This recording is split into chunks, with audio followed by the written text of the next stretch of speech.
最古早的时，先天就用弥赛亚要降临的英文来鼓舞世间人。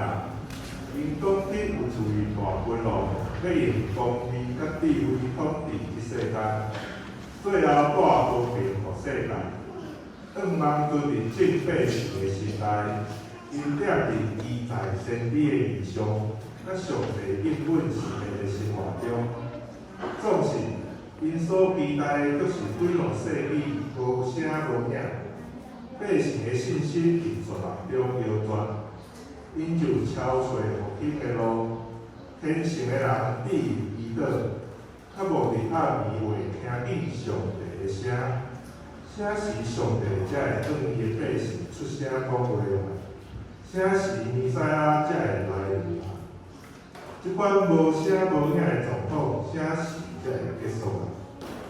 把性情的话题为民一百姓中间，天使因上帝应允这边神的殿，就是出自圣经所宣扬大欢喜的好消息。恁的上帝邀我伫恁中间，就是全能的拯救的。